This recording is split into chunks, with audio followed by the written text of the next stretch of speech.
Next topic हमने पढ़ना था सिकल सेल अनीमिया का। हमने पढ़ लिया था हिस्पेरोसाइटोसिस पढ़ लिया था। अब हमारी ये बारी है, ठीक है। अब इसमें क्या प्रॉब्लम थी कि ये भी एक्स्ट्रावेस्कुलर हिमोलिसिस हो रही थी। और सिकल सेल अनीमिया में प्रॉब्लम क्या आती थी कि बीटा जो चेन थी उसके अंदर म्यूटेशन थी, लेकिन एक पॉइंट म्यूटेशन थी। एक पॉइंट म्यूटेशन की वजह से वहाँ की जो ग्लूटामिक एसिड थी जो कि हाइड्रोफिलिक थी वो कन्वर्ट हो गई विलीन में, जो कि अब है हाइड्रोफोबिक, ठीक है। अब इसके हाइड्रोफोबिक होने की वजह से जो मेनली प्रॉब्लम्स आ रही होती हैं। अच्छा, एक और बात कि आपकी सिकल सेल एनीमिया जो है वो मोस्ट कॉमन हीमोग्लोबिनोपैथीज है किसके अंदर, अफ्रीकन पीपल्स के अंदर, ठीक है। ये बात याद रखनी है आपने। अच्छा, इसके अलावा इसमें पॉइंट म्यूटेशन होती है। और पॉइंट म्यूटेशन कौन सी होती है, ऑटोसोमल रिसेसिव होगी। रिसेसिव का मतलब ये है कि दोनों जीन्स जो हैं वो इन्वॉल्व होंगे, दोनों म्यूटेशन होगी, दोनों होमोजाइगस होंगे, तो ये डिजीज़ जो है वो मैनिफेस्ट करती है। इसमें मेनली होती क्या है कि जो आरबीसीज हैं वो सिकल शेप की हो जाती हैं, इस शेप की हो जाती हैं। और वो कब होती हैं, जब ऑक्सीजन की डेफिशिएंसी होगी। जब ऑक्सीजन नहीं होगी तो आरबीसीज कन्वर्ट हो जाएंगे किसके अंदर, सिकल सेल्स के अंदर कन्वर्ट हो जाएंगे। अब आपने ये बात याद रखनी है कि इसमें जो हमारी अब न्यू आरबीसीज हीमोग्लोबिन बन गई है उसे हम कहते हैं एचबीएस। देखें, पहले जो थी हमने कहा था कि एचबीए था, ठीक है। एचबीए के अंदर क्या था, 2 अल्फ़ा और 2 अल्फ़ा और 2 बीटा चेंज थे। अब उसमें 2 अल्फ़ा और 2 बीटा चेंज थे, लेकिन अब इस जो ये वाला बीटा है अब ये हो गया म्यूटेटेड हो गया। मीन्स कि म्यूटेशन आ गई है। म्यूटेशन हम सपोज हम शो करवाते हैं डॉट से, क्या भी चेंज हो गई है। तो जब चेंज हो गई है इसको अब हम कहते हैं, इसे हम कहते हैं एचबीएस कहते हैं, जिसके अंदर ग्लूटामिक किसी जगह वेलिन आ गई है किसी एक पॉइंट पे, इसे हम कहते हैं एचबीएस। और आपके इलेक्ट्रोफोरेसिस पे जो है ना वो एचबीएस ही नज़र आती है, ठीक है। तो अब ये बात याद रखनी है कि सिकल सेल के दो जो है ना वो हैं टाइप्स। एक होती है सिकल सेल डिजीज़, ठीक है, और एक होती है सिकल सेल ट्रेड। अब सिकल सेल डिजीज़ और ट्रेड में क्या फ़र्क है। अब ट्रेड में ये होता है कि इसमें जो है ना 50% जो होती है वो एचबीएस होती है और 50% ही जो है ना वो एचबीए होती है। और ऐसा क्यों होता है, ऐसा इसलिए होता है कि इसके अंदर जो होती है म्यूटेशन जो होती है वो हेटेरोजाइगस होती है। मीन सिर्फ और सिर्फ एक जीन की म्यूटेशन होगी, एक जीन की म्यूटेशन होगी। जबकि सिकल डिजीज़ क्या होती है कि इसमें 90% जो होती है वो एचबीएस होती है। और ये बात याद रखनी कि इसके अंदर जो म्यूटेशन होती है वो होमोजाइगस होती है, मीन दोनों जीन्स की म्यूटेशन आ जाती है। मेन जो डिजीज़ होती है वो ये सिकल सेल डिजीज़ होती है। ये ट्रेड जो है वो मैनिफेस्ट नहीं करती, सिर्फ और सिर्फ एक दो जगह मैनिफेस्ट करती हूँ। मैं अभी आपको बता देती हूँ। जब रीनल मेडुला जो होता है, अब आपको पता है कि रीनल जो है ये इसका कॉर्टेक्स होता है, बाहर वाला पार्ट, ठीक है, वाला कॉर्टेक्स हो गया। अंदर वाला पार्ट जो होता है उसे मेडुला कहते हैं। मेडुला का जो पेपिलरी रीजन होता है, यहाँ पे जो वेसल्स होती हैं वो बहुत लेट पहुँच रही होती हैं। वेसल्स के लेट पहुँचने की वजह से क्या होता है कि जो ये आरबीसीज होती हैं ये यहाँ पे जाके सिकलिंग कर लेते हैं। मैंने आपको बता चुकी हूँ कि जब ऑक्सीजन लेवल कम होगा या डेफिशिएंट होगा तो सिकलिंग ज़्यादा होगी, सिकलिंग ज़्यादा होगी। सो इस जगह पे सिकलिंग प्रोड्यूस होगी तो सिर्फ और सिर्फ इसमें हीमोचूरिया प्रेजेंट कर सकता है पेशेंट, वो भी कभी कभी ज़्यादा नहीं, ठीक है। तो इसमें सिकल सेल ट्रेट के अंदर अगर हम इलेक्ट्रोफोरेसिस करेंगे तो हमें एचबीएस नज़र नहीं आएगा। सिर्फ और सिर्फ सर्टन कंडीशन, सर्टन टेस्ट पे नज़र आएंगे, ऐसे नज़र नहीं आएंगे। सो हमने इसको निकाल लेते हैं। हम बात करते हैं सिकल सेल डिजीज़ की। तो सिकल सेल डिजीज़ में 90% एचबीएस हो गया, इसे हम कहते हैं एचबीएसएस कहते होती हैं, ठीक है। अच्छा, एक बात याद रखनी है कि ये मोस्ट में अफ्रीकन में है। तो अफ्रीकन में ये क्यों पाई जाती है, क्योंकि ये उनको मलेरिया से प्रोटेक्ट करती है, क्योंकि मलेरिया की जो होती हैं वो उसको इन्फेक्ट नहीं करते, सिकल सेल को इन्फेक्ट नहीं करते, ठीक है। ये बात आपने याद कर लेनी है। जिसके बाद हम करते हैं कि सिकल सेल डिजीज़ तो अब हो। अब एक और बात कर लें, आपकी बुक में मेंशन है, हम अभी से निकाल लेते हैं इसको। एचबीसी भी आपकी प्रॉब्लम है पैथोजेनेसिस के अंदर ही लिखी होगी। आपकी पैथोजेनेसिस बहुत बड़ी लिखी है, वो इतनी बड़ी नहीं करनी, बस उसमें एक ये पॉइंट कर लें कि एचबीसी जो है वो कब होती है, जब ग्लूटामिक एसिड जो मतलब रिप्लेस होगा लाइसिन से। जब लाइसिन से रिप्लेस होगा तो फिर ये एचबीसी बन जाएगा। और इलेक्ट्रोफोरेसिस भी हमें यही नजर आती है और इतनी मतलब ज़्यादा कॉमन भी नहीं है और इतने इसके जो है ना साइनस सिम्टम्स भी नहीं आते होते। हम बात करते हैं सिकल सेल डिजीज़ की अगेन। इसकी हम बात करते हैं पैथोजेनेसिस क्या होती है। सो अगर हम बात करें इसके पैथोजेनेसिस की, बुक में डायग्राम बनी हुई है, मैं आपको ड्रा भी करती जाती हूँ, साथ बताती जाती हूँ। सबसे पहले कि एचबीए था, नॉर्मल था, ठीक है। एचबीए जो है कन्वर्ट हुआ किसके अंदर, आपका एचबीएस में कन्वर्ट हुआ, उसमें म्यूटेशन आई है, पॉइंट म्यूटेशन आई है एक, ठीक है। तो आपकी पॉइंट म्यूटेशन आ गई है। आने के बाद एचबीएस बन गया। एचबीएस में क्या होता है कि ये आरबीसी जो होती हैं एचबीएस, ये तब सिकलिंग करेंगे जब डीऑक्सीजनेशन होगी। तो आप समझ लें कि ऑक्सीजन लेवल हो गया कम, ठीक है। ये ऑक्सीजन लेवल कम हो गया होने के बाद इसमें सिकलिंग प्रोड्यूस हो जाएगी, सिकलिंग होगी। लेकिन साथ साथ क्या होगा कि इसके अंदर जो H2O और पोटेशियम जो बाहर मूव करेंगे, जबकि कैल्शियम जो है वो अंदर मूव करेंगे। कैल्शियम अंदर मूव करने की वजह से थोड़ा कंडेंस हो जाता है, कंडेंस होने की वजह से ये सिकल भी कर जाता है, ठीक है। अब सिकलिंग ऑक्सीजन कम होने की वजह से और साथ ये चेंजेस भी आ रही हैं, तो इसमें क्या होगी, सिकलिंग भी हो जाएगी और साथ बात ये करनी है कि डी जो पॉलीमराइजेशन होगी इसके अंदर पॉलीमर्स बन जाएंगे, ठीक है, पॉलीमराइजेशन हो जाएगी इसके अंदर।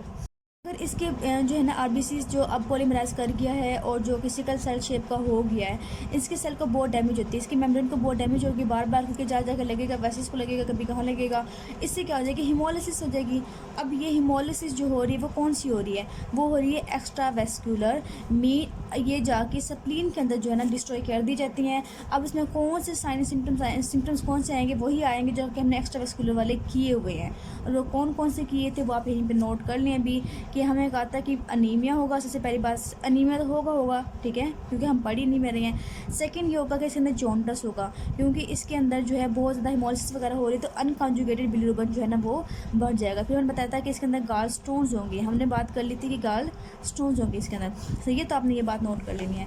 इसके बाद हम बात करते हैं कि अगर ये नेक्स्ट सपोज करें कि इसमें क्या हुआ कि जैसे ही ऑक्सीजन कमी हुई तो ये ऐसे हो गया, लेकिन अगर फ़ौरन से ये ऐसी जगह चला गया जहाँ पे ऑक्सीजन जो लेवल है वो ज़्यादा हो गया है, तो ये बिल्कुल ठीक हो जाएंगे, बिल्कुल नॉर्मल हो जाएंगे, जैसे हमारे पेशेंट होते हैं। लेकिन अगर बार बार यही सेल्स जो है ना सफ़र करते हैं ऑक्सीजन की डेफिशिएंसी को, ठीक है, प्रोलॉन्ग अगर ऑक्सीजन की डेफिशिएंसी हो जाए तो इससे क्या हो जाएगा कि इसकी मज़ीद जो है ना सिकलिंग हो जाएगी। सिकलिंग होने की वजह से इसने क्या करना है कि अब इसकी सपोज करें ये रप्चर नहीं किया, अगर रप्चर नहीं किया तो इसमें छोटी छोटी वेसल्स कौन सी होती हैं, मैं बताती हूँ आपको कि ये जो है आपने याद की होंगी कि जहाँ पे ये सपोज करें ये आर्टरीज आ रही हैं और ये कैपिलरीज हो गई हैं, कैपिलरीज के बाद वेन्यूल्स आती हैं, वेन्यूल्स के बाद जो है ना वेन्स आती हैं, ठीक है। तो यहाँ पे जो होती है, यहाँ पे सिकलिंग ज़्यादा प्रोड्यूस होती है, क्योंकि यहाँ पे छोटी छोटी वेसल्स होती हैं। सिकलिंग के साथ साथ क्योंकि यहाँ पे वेन्यूल्स हैं, वेन्यूल्स में वैसे भी ऑक्सीजन की डेफिशिएंसी होती है, सो ऑक्सीजन कम होने की वजह से सिकलिंग होगी। सिकलिंग होने की वजह से अब छोटी कैपिलरीज थी यहाँ पे स्टक कर जाएगा, ठीक है, स्टक करेगा तो ऐसी बात है वहाँ पे अक्लीन करवा देगा। सो इसकी वजह से जो है ना वो अक्लीन हो जाती है। और आपको पता है कि छोटी छोटी वेसल्स कहाँ पे होती हैं, जैसे हमारी फिंगर्स टिप्स पे होती हैं। इसके अलावा बहुत से बॉडी की वजह से रेटिना हो गया, जिससे हम मेडुला की बात कर दी अभी, इस जगह पे जहाँ जहाँ पे ये होंगे वहाँ पे अक्लीन करवाएगा। इसे हम कहते हैं वैजो अक्लेसिव। आप नोट कर लें, इसके सिम्टम्स पढ़ेंगे हम, वैजो अक्लेसिव सिम्टम्स, ठीक है, वैजो अक्लेसिव कंडीशन हो जाएगी इसके अंदर। बॉडी में कोई एसिडोसिस हो गया है, कोई हाइपोक्सिया हो गया है, कोई इन्फेक्शन हो गया, इन सब के नतीजे में भी जो होती है सिकलिंग जो है वो बढ़ जाएगी। जब सिकलिंग बढ़ेगी तो इसके साइन सिम्टम्स ज़्यादा आएंगे। आपको समझ आ गई पैथोजेनेसिस की, ये आपकी यूक्यू है, बहुत इंपॉर्टेंट है, ये आपने करनी है। एक और बात मैं भूल गई, एक्स्ट्रा वेस्कुलर हिमोलिसिस होगी तो एनीमिया, जॉन्डिस, कास्टोन, लेकिन एक और बहुत बात इंपॉर्टेंट है कि स्प्लीनोमेगाली होगी, लेकिन इसके अंदर हम फील नहीं कर सकते, ठीक है, वो क्यों नहीं कर सकते मैं बताती हूँ। अच्छा, एक और बात नोट कर लें, आप यहीं पे नोट कर लें कि HbF, मैंने बताया था आपको कि HbF होती है किसके अंदर, बच्चों के अंदर होती है, तकरीबन 6 मंथ्स तक ये होती है। अब आपको पता है कि इसमें कौन से होते हैं, 2 अल्फ़ा होते हैं और 2 जो होते हैं वो कौन से होते हैं, गैमा होते हैं, ओके। मतलब बीटा है ही नहीं, जब बीटा ही नहीं है तो मज़े की चीज़ की गई, बीटा की म्यूटेशन कोई फ़र्क नहीं पड़ेगा। तो ऐसे बच्चे जो वो मैनिफेस्ट नहीं करते, ठीक है, प्रोटेक्टेड रहते हैं। अब इसका मतलब ये है कि अगर हम कोई ऐसी मेडिसिन दें जिससे HbF बढ़ जाए तो हमारे मज़े लग जाएंगे, क्योंकि HbF ज़्यादा हो जाएगा तो कोई प्रॉब्लम ही नहीं हुआ। सो हमने हाइड्रोक्सी यूरिया, आपकी बुक में लिखा हुआ है हाइड्रोक्सी यूरिया, तो वो HbF की कंसनट्रेशन को बढ़ाता है। लेकिन ये बात कि HbF में जो होता है इसमें एफिनिटी ज़्यादा होती है किसके लिए, ऑक्सीजन के लिए। जैसे हम बात करें अगर मदर है और बेबी है, ठीक है, ये मदर है, मदर के अंदर जो है ना बेबी है छोटा सा, तो अब अगर RBC इनके मदर की और बेबी के अगर सेम होते सपोज करें तो ऑक्सीजन जो है ना वो बच्चे को ट्रांसफ़र ना होती, इसलिए इसमें जो होती है वो होती है HbF होती है। HbF जो होती है इसकी एफिनिटी ज़्यादा होती है ऑक्सीजन के लिए, इसलिए ये माँ से खींच लेता है ऑक्सीजन। अच्छा जी, अब हम बात करते हैं क्लिनिकल फीचर्स की। तो क्लिनिकल फीचर्स जो है ना हम उसी अकॉर्डिंग करेंगे कि सिकल सेल डिजीज़ हो गई है जो कि मैनिफेस्ट करती है। दूसरा मैंने आपको बता दिया है कि HbAS होती है, मीन सिकल सेल ट्रेड होती है। सिकल सेल ट्रेड बता दूँ कि एसिम्टोमेटिक होगी, या फिर अगर रीनल मेडुला को जो है ना इन्फेक्शन वगैरह हो सकता है, क्योंकि वहाँ पर जो है ना बहुत ज़्यादा हाइपोक्सिया की कंडीशन हो सकती है। सो ये तो हम छोड़ देते हैं सिकल सेल ट्रेड को, लेकिन आपकी बुक में लिखा हुआ है तो आप इसे रीड कर लें। अच्छा, HbAS जो है ना वो सिकल सेल डिजीज़ है, तो इसमें कौन कौन सी चीज़ें जो आ सकती हैं। तो आपने याद रखना है कि इसमें अगर हम बात करें तो हम 3 में डिवाइड करते हैं इसको। एक हमने बता दिया किसके अकॉर्डिंग बताएंगे हम इसकी क्लिनिकल फीचर्स, हम बताएंगे कि एक तो हो गया एक्स्ट्रा वेस्कुलर हिमोलिसिस होती है। एक्स्ट्रा वेस्कुलर हिमोलिसिस की मैं भी सारे से बता चुकी हूँ, वही करनी है आपने। सेकंड मैंने बताया कि वैजो ओक्लूसिव जो है ना होगी उसकी जो है ना सिम्टम्स आएंगे, वैसोक्लियन होगी तो उसके सिम्टम्स आएंगे। थर्ड आपने याद रखना है कि इरिथ्रोइड का प्रिकर्सर्स जो है ना वो बढ़ जाएंगे, ठीक है, हाइपरप्लेजिया हो जाएगा। तो हाइपरप्लेजिया होगा तो कहाँ कहाँ पे होगा, हम थैलेसीमिया के अंदर कर चुके हैं कि जब आरबीसी बहुत कम हो जाते हैं तो बॉडी के ऐसे पार्ट जहाँ पे आरबीसी से सिंथेसिस हो सकती है हम उन फैक्टरीज को ओपन कर देते हैं। अब वो कौन सी हैं, स्कल। सो स्कल से क्या होगा, स्कल से वही क्रियो कट अपीयरेंस होगी जो कि हम पहले करके आए हैं कि वहाँ पे हाइपरप्लेजिया हो जाएगा, ठीक है, बोन मैरो का एक्सपेंशन हो जाएगी तो हमें क्रियो कट अपीयरेंस नजर आएगी। सेकंड हमने की थी चिपमंक फीसिस, ठीक है, तो वो भी हमने करने चिपमंक फीसिस की थी कि उसमें क्या था, मैक्सिला की जो है ना वो ग्रोथ बढ़ गई थी, मैक्सिला का जो था वो ज़्यादा हाइपरप्लेजिया हो गया था, वहाँ पे जो है ना वो हो जाएगी। थर्ड ये है कि इसके अंदर हेपेटोमेगैली भी हो सकती है, ठीक है। अच्छा, अगर एक और बात याद कर लें कि अगर पार्वो वायरस का इन्फेक्शन हो जाए तो वो इन्फेक्शन करवा देगा इन इरिथ्रोइड प्रिकर्सर्स का, क्योंकि इसको वायरस को जो है ना वो न्यू सेल्स बहुत पसंद है। करने की वजह से क्या होगा, वहाँ पे एप्लास्टिक एनीमिया हो जाएगा, क्योंकि वहाँ पे जो है ना उनकी डेफिशिएंसी हो जाएगी। ये बात नोट कर लिया। सेकंड मैंने बता दी थी आपको एक्स्ट्रावेस्कुलर कौन सा होगा, एनीमिया होगा, जॉन्डस होगा, या नोट कर लें आप, जॉन्डस होगा इसमें, ठीक है, एनीमिया होगा। ये लास्ट में आपको हिस्ट्री में बताया जाता है। साथ आपकी जो है ना इसमें क्या होगी, स्प्लीनोमेगाली होगी, यहाँ पे स्प्लीनोमेगाली होगी, ठीक है, और गास्ट्रोन्स वगैरह बन सकते हैं। हमारी मेन चीज़ जो है ना वो ये है कि इसके अंदर डिफरेंट है, क्योंकि ये तो थैलेसीमिया के अंदर था और ये एक्स्ट्रावेस्कुलर के अंदर कॉमन था। मेन चीज़ ये आती है। अच्छा, अब वैसोक्लियन की हम बात करें अगर, तो हम कहाँ कहाँ बात करेंगे। सबसे पहले आपने बात करनी है कि इसके अंदर क्योंकि जो जहाँ जहाँ पे छोटी वेसल्स होंगी वहाँ पे अक्लियन होगी, वहाँ पे इन्फेक्शन होगी। तो पहला जो पॉइंट है वो करना है डक्टाइलाइटिस करना है। डक्टाइलाइटिस जो होता है वो किसके अंदर होता है, वो मोस्टली होता है चिल्ड्रन के अंदर, छोटे बच्चों के अंदर होता है। होता ये है कि उनकी जो छोटी छोटी फिंगर्स होती हैं, ठीक है, ये वाली हैंड की फिंगर जो होती हैं उनकी स्वेलिंग होना स्टार्ट होती है, क्योंकि वहाँ पे इन्फेक्शन होना स्टार्ट होता है तो उनकी स्वेलिंग हो जाएगी, ठीक है, स्वेलिंग हो जाएगी। इसके अलावा फुट की जो फिंगर होती है उनमें भी स्वेलिंग होना स्टार्ट हो जाएगी। ये बात हो गई है। और इसकी वजह से क्या होगा कि बच्चों में मतलब ये मैनिफेस्ट करता है, मेनली ये मैनिफेस्ट करता है। अच्छा, सेकंड हम बात करें आपकी, तो हमने पहले बात की थी कि ऑटोस्प्लीनोमेगाली हुई थी, लेकिन यहाँ पे फीचर बहुत चेंज है। यहाँ पे जाती है ऑटोस्प्लीनेक्टमी हो जाती है। ऑटोस्प्लीनेक्टमी क्यों होगी, क्योंकि वहाँ पे भी तो वेसल्स हैं। अब वहाँ पे क्या होगा, अगर छोटी छोटी वेसल्स होंगी वहाँ पे जो सिकलिंग प्रोड्यूस होगी, सिकलिंग से जो है ना वो वहाँ पे एक्लियन करवाएगी। एक्लियन करवाने से क्या होगा कि वहाँ पे खुद ब खुद ऑटो इन्फेक्शन होना स्टार्ट हो जाएगा। मेन वहाँ पे जो है ना खुद ब खुद स्प्लीन जो है वो डिजेनरेट करना स्टार्ट हो जाएगी, उसका इस्कीमिया हो जाएगा, इन्फेक्शन हो जाएगा, ठीक है। अब इन्फेक्शन हो गया स्प्लीन का तो प्रोटेक्टिव मैकेनिज्म ख़राब हो गया बॉडी का। प्रोटेक्टिव मैकेनिज्म ख़राब होने की वजह से बच्चे में क्या होता है कि बाकी इन्फेक्शन हो जाएंगे। जैसे हम बात करें कि जो है साल्मोनेला पैराटाइफी, साल्मोनेला पैराटाइफी का इन्फेक्शन हो जाएगा। इसके अलावा अगर हम बात करें इन्फेक्शन की तो स्ट्रेप्टोकोकस का इन्फेक्शन हो जाएगा, हीमोफाइलस इन्फ्लुएंजा का इन्फेक्शन हो जाएगा। ये सारे अटैक कर देंगे क्योंकि प्रोटेक्टिव मैकेनिज्म ख़राब हो गया स्प्लीन के ना होने की वजह से। लेकिन अच्छा, एक और बात नोट कर लें कि जो साल्मोनेला पैराटाइफी है वो करवाता होता है ऑस्टियोमाइलाइटिस करवाता होता है।